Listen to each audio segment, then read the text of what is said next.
नमस्कार छात्रों, आज मैं आपको कक्षा 8वीं विषय हिंदी, इस विषय हिंदी में उपयोजित लेखन में जो अलग जो प्रकार है उसका नाम है कहानी लेखन।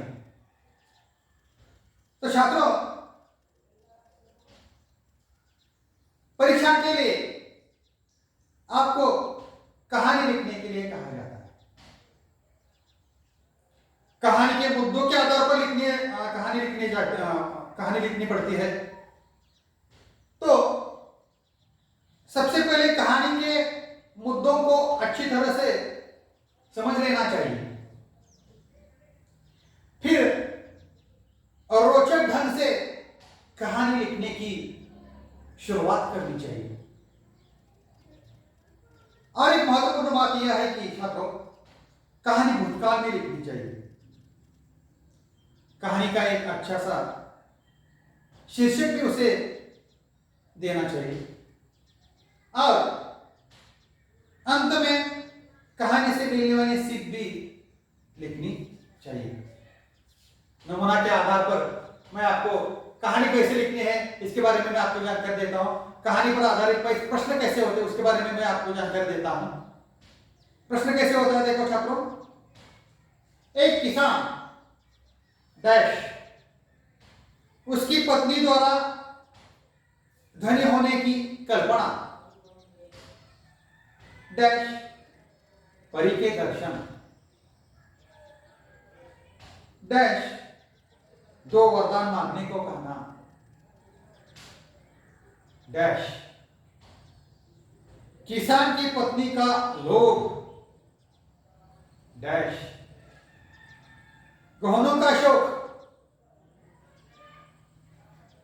हाथ सोने का बना दो डैश हाथ रुक जाना डैश तकलीफ डैश दूसरा वरदान मांगना हाथ पहले जैसा बना दो डैश परी की तथास्तु कर कर अदृश्य हो जाना डैश सीख। ये हुए कहानी के मुद्दे और इस मुद्दों के आधार पर आपको कहानी लिखनी है। तो छात्रों, कहानी कैसे लिखनी है इसके बारे में मैं आपको बताता हूं। पहले इस मुद्दों को हम समझने के बाद हमें यह सीख मिलती है कि लोभ का फल, देखो शीर्षक क्या है, लोभ का फल अथवा दो वरदान। देखो उसके आगे क्या लिखना है, कहानी लिखना है। अभी एक किसान था, उसकी आर्थिक स्थिति बहुत साधारण थी। उसकी पत्नी को इस स्थिति से संतोष नहीं था। वह रोज सोचती रहती, काश मेरे पास भी ढेर सारा धन होता। एक दिन वह ऐसा ही सोच रही थी कि उसे एक परी दिखाई दी। उसने परी को प्रणाम किया। परी खुश हो गई। उसने कहा, तुम मुझसे कोई भी दो वरदान मांग सकते हो, मैं तुम्हारी दो इच्छाएं पूरी करूंगी। परी की बात सुनकर किसान के पत्नी के मन में लोभ जाग उठा। उसे सोने के गहने पहनने का बहुत शौक था। उसने सोचा, क्यों ना अपना एक हाथ ही सोने का बनवा लिया जाए। वह बोली, हे परी रानी, यदि तुम मुझ पर प्रसन्न हो तो मेरा एक हाथ सोने का बना दो। उसके बाद परिचित बदल कर लिखना है। तुरंत किसान की स्त्री का एक हाथ सोने का बन गया। अब वह उसे न मोड़ सकती थी न उसे कोई काम कर सकती थी। उसके कारण किसान की पत्नी को बहुत तकलीफ होने लगी। परी को जल्दी थी, उसने उससे दूसरा वरदान मांगने के लिए कहा। किसान की पत्नी रोआसी होकर बोली, मुझे यह सोने का हाथ नहीं चाहिए, मेरा इस हाथ को पहले जैसा ही बना दो। परी कहा, परी तथास्तु कहकर अदृश्य हो गई। किसान की पत्नी का हाथ फिर से पहले जैसा हो गया। लोभ के कारण किसान की पत्नी के दोनों वरदान व्यर्थ गए। अंत में क्या लिखना है, कहानी की सीख लिखनी है। सीख क्या है छात्रों? लोभ का परिणाम हमेशा बुरा होता है। लोभी आदमी को कभी सुख शांति नहीं मिलती। इसी तरह से यह कहानी समाप्त हो जाती है। और एक नमूना के बारे में नमूना मैं आपको बताता हूं कहानी का। देखो मुद्दे कौन से है। एक गांव डैश, गांव के बाहर रास्ते पर एक पत्थर डैश, लोगों का उससे टकराना डैश, किसी का उसे न हटाना डैश, भला बुरा कहते आगे बढ़ना डैश, एक किसान का आना डैश, पत्थर हटाकर दूर रखना डैश, पत्थर के नीचे रुपयों की थैली डैश, चिट्ठी डैश, पत्थर हटाने का इनाम डैश, परिणाम डैश, सीख और परिणाम। इस मुद्दों को मैंने आपको बताया है। इस मुद्दों के आधार पर हमें यह सोचते हैं कि यह इस मुद्दों के आधार पर कहानी का शीर्षक क्या होता है, पत्थर हटाने का इनाम। यह क्या है कहानी का शीर्षक। अब कहानी लिखनी है। हरिपुर नामक एक छोटा सा गांव था। गांव के बाहर एक रास्ता था।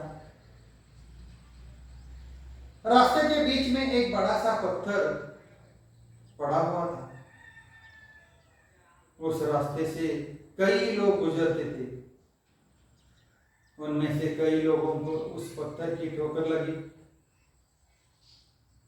ठोकर लगने से कई लोग नीचे गिरे और कईयों को काफी चोट पहुंची। पर उनमें से किसी ने भी पत्थर को रास्ते से उठाकर एक तरफ नहीं रखा। गांव के लोग पत्थर रखने वाले को बुरा भला कहते हुए आगे बढ़ जाते हैं। एक दिन उस रास्ते से एक गरीब किसान गुजर रहा था। उसको भी पत्थर की ठोकर लगने ही वाली थी, पर वह बच गया। उसने सोचा कि रोज न जाने कितने लोगों को इस पत्थर की ठोकर लगती होगी, इस रास्ते से हटा देना ही चाहिए। फिर उसने जोर लगाकर पत्थर को हटाया और रास्ते के किनारे रख दिया। पत्थर के नीचे एक छोटा सा गड्ढा था, उसमें एक थैली रखी हुई थी। किसान ने वह थैली उठा ली। उसमें एक चिट्ठी और कुछ रुपए थे। चिट्ठी में लिखा था, पत्थर हटाने का इनाम। जब गांव के लोगों को इस बात का पता चला तो उन्हें अपने आलस्य पर खूब पछतावा हुआ और शर्म भी आई। इसके बाद इस कहानी की सीख क्या है छात्रों? तो सीख यह है, परिश्रम और परोपकार का फल अच्छा ही होता है।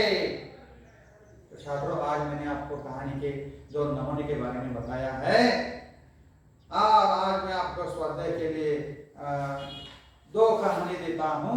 वो आप काफी में लिखिए। आपके पास काफी है तो उस काफी में उस मुद्दे लिखिए। एक बूढ़ा किसान डैश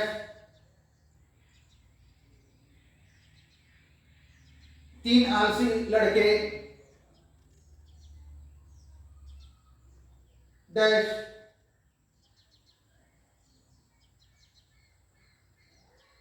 किसान का लड़कों को बुलाना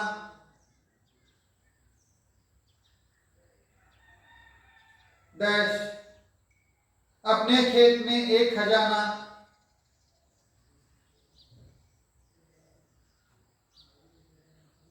गड़ा हुआ है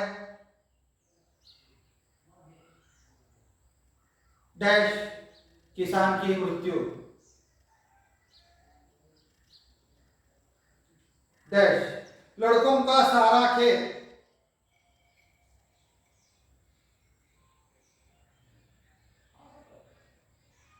खोद डालना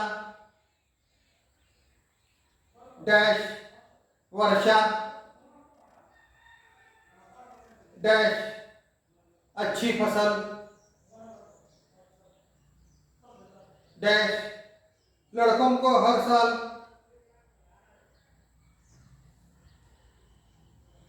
खजाना मिलना डैश बोध पूर्णविराम। इस मुद्दों के आधार पर आपको कहानी लिखनी होगी। आप इस मुद्दों के आधार पर आप अपनी काफी में कहानी लिखिए। अब एक कहानी स्वाध्याय के लिए मैं देता हूं, लिखिए काफी में। सिंह का जुल्म।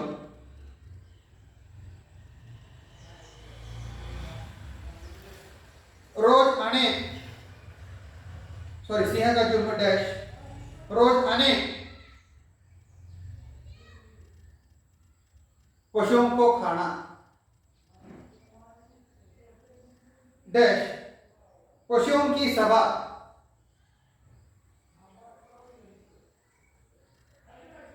डैश रोज एक पशु को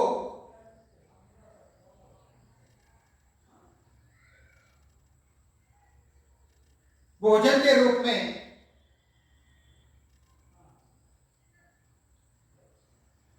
बेचने का प्रस्ताव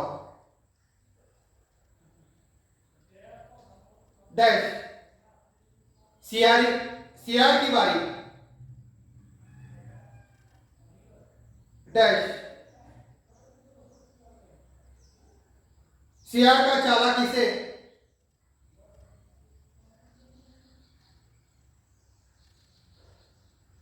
सिंह को कुएं पर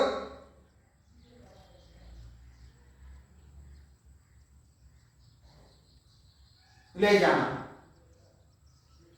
डैश अपने प्रतिबिंब को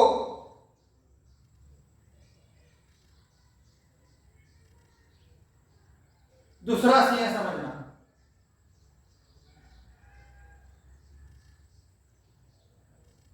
डैश सिंह का कुएं में कूदना डैश सियार का बच जाना डैश सीख। देखो छात्रों, मैंने आपको स्वाध्याय के लिए 2 कहानी दी है। आप उस कहानी का वह जो कहानी है वो काफी में लिखिए। यहाँ मैं ठहरता हूँ। धन्यवाद।